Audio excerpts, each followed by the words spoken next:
Sadia Bangla take YouTube চ্যানেলে আপনাকে জানাই স্বাগতম। এমপ্লয়মেন্ট ব্যাংকে নথিভুক্ত যুবশ্রী এবং যারা যুবসাথীর টাকা পাচ্ছেন, যুবসাথীতে অ্যাপ্লাই করেছেন, তাদের জন্য একটি গুরুত্বপূর্ণ আপডেট। বর্তমানে প্রত্যেকের মনে একটাই প্রশ্ন, বর্তমান সরকারের নতুন যুবশক্তি প্রকল্পের মাসিক ৩,০০০ টাকা কারা পাবেন? যারা যুবসাথী পাচ্ছেন তারা পাবেন, না যারা এমপ্লয়মেন্ট ব্যাংকে নথিভুক্ত রয়েছেন যুবশ্রী পাচ্ছেন তারা পাবেন? তো এ নিয়ে বিস্তারিত আলোচনা করব আজকের ভিডিওতে। ভিডিওটি প্রথম থেকে শেষ পর্যন্ত দেখতে থাকুন। আর আমাদের চ্যানেলটি সাবস্ক্রাইব না করে থাকলে চ্যানেলটিকে সাবস্ক্রাইব করে নিন। আর যারা সাবস্ক্রাইব করে রেখেছেন তাদেরকে জানাই অসংখ্য ধন্যবাদ। চলুন তাহলে ভিডিওটি শুরু করা যাক। এমপ্লয়মেন্ট ব্যাংক বা যুবশ্রী 2013 সালে চালু করা হয়। এর মাধ্যমে বেকার যুবক যুবতীদেরকে মাসিক 1500 টাকা করে উৎসাহ ভাতা দেওয়া হয় এবং তারপর চলতি বছরে আরেকটি নতুন প্রকল্প যুবসাথী প্রকল্প চালু করা হয় এবং এর মাধ্যমেও বেকার যুবক যুবতীদেরকে মাসিক 1500 টাকা করে দেওয়া হয়।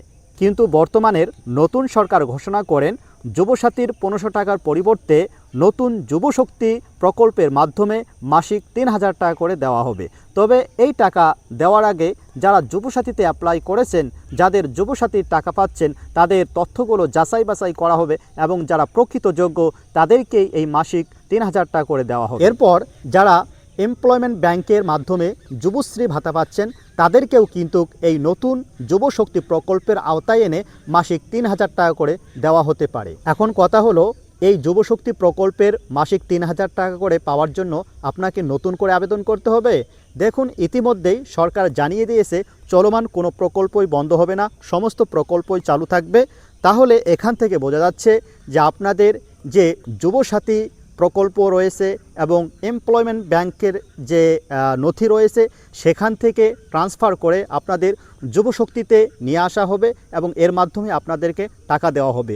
তবে যারা আগামী দিনে নতুন আবেদন করতে চাইবেন তাদেরকে কিন্তু নতুন করে আবেদন করতে হবে এবং এর জন্য আপনাদের অফলাইন অনলাইন ফর্ম চালু হতে পারে। তো যখন এই ফর্ম চালু হবে অবশ্যই আমরা আপনাদেরকে ইনফর্ম করব। তবে এখানে একটি কথা মনে রাখবেন, এবার কিন্তু প্রত্যেকেরই তথ্য খুবই গুরুত্ব সহকারে যাচাই বাছাই করা হবে।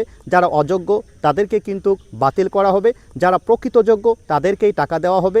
আর এবার কিন্তু শুধুমাত্র ডিবিটি লিঙ্কের মাধ্যমেই টাকা দেওয়া হবে, ডাইরেক্ট বেনিফিট ট্রান্সফারের মাধ্যমে টাকা দেওয়া হবে। এতে করে যারা একাধিক প্রকল্পের সুবিধা পেয়েছেন তারা কিন্তু পাবেন না, কারণ ডাইরেক্ট বেনিফিট ট্রান্সফারের মাধ্যমে আপনি যে কোনো একটি প্রকল্পের টাকা পাবেন। তো বন্ধুরা, আজকের আপডেট এই পর্যন্তই। আমাদের পরবর্তী আপডেট পাওয়ার জন্য আমাদের চ্যানেলটিকে সাবস্ক্রাইব করুন এবং আমাদের পাশে থাকুন। ধন্যবাদ।